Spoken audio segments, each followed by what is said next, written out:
Le début des huitièmes de finale de l'Euro, la liste de l'équipe de France pour les Jeux Olympiques de Tokyo, la LFP dévoile le calendrier de la nouvelle saison de Ligue 1 et le Mercato. Toute l'actualité est dans le journal de Made in Foot.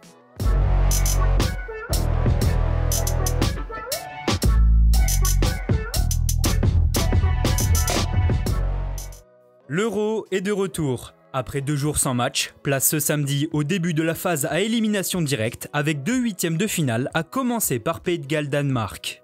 Deuxième du groupe A, les Dragons emmenés par Gareth Bale se déplacent à Amsterdam pour affronter une équipe danoise ayant elle aussi terminé à la 2e place de son groupe.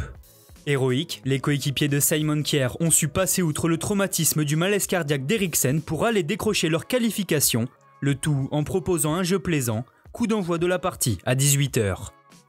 3 heures plus tard à Wembley, l'Italie défiera elle l'Autriche, brillamment sortie des poules avec un bilan parfait de 3 victoires, 7 buts marqués et 0 encaissés, la squadra Azzurra doit faire valoir son statut de favori. En face, les Autrichiens ont terminé 2e du groupe C et tenteront ce soir d'imposer leur pressing et leur jeu direct pour essayer de renverser la hiérarchie. En France, le sélectionneur des espoirs Sylvain Ripoll a communiqué sa liste hier pour les Jeux Olympiques de Tokyo. 18 joueurs ont été convoqués pour la compétition programmée du 22 juillet au 8 août prochain. Parmi eux figurent 3 joueurs nés avant 1997, à savoir TJ Savanier de Montpellier et les 2 attaquants des Tigresses, André-Pierre Gignac et Florian Thauvin. Ces 3 joueurs d'expérience viendront donc encadrer un groupe composé de jeunes talents comme Saliba, Kamavinga ou encore Amine Gouiri.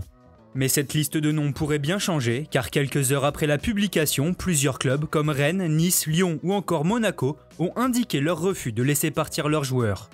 La bataille entre la FFF et les clubs, qui ne sont pas légalement obligés de mettre leurs joueurs à disposition, va donc continuer. Pour rappel, les tricolores commenceront leur tournoi olympique le 22 juillet contre le Mexique, avant d'affronter l'Afrique du Sud, puis le Japon. Le calendrier de la Ligue 1, édition 2021-2022, est connu. Attendu depuis plusieurs semaines, il a été dévoilé hier midi par la LFP. La saison commencera donc le week-end du 8 août et se terminera le 21 mai 2022.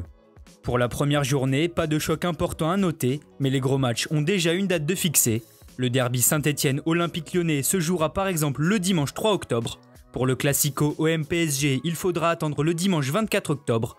Enfin, l'Olympico Lyon-Marseille se tiendra le dimanche 21 novembre. Pour rappel, ces rencontres seront diffusées sur Amazon Prime Video, au même titre que la Ligue 2 qui débutera le week-end du 24 juillet et prendra fin le 14 mai 2022. Côté Mercato, la folie des grandeurs pourrait de nouveau frapper en Angleterre. Selon plusieurs médias britanniques, Manchester City s'apprête à débourser près de 115 millions d'euros pour s'attacher les services de Jack Grealish. Un accord aurait été trouvé entre les Sky Blues, Aston Villa et le milieu offensif anglais de 25 ans, actuellement à l'Euro avec les Free Lions. Le transfert devrait d'ailleurs être officialisé après la compétition. En Ligue 1, tout est plus raisonnable, notamment à Monaco qui s'apprête à accueillir un gardien capable de concurrencer Benjamin Lecomte. Selon RMC Sport, Alexander Nubel est sur le point de signer en principauté.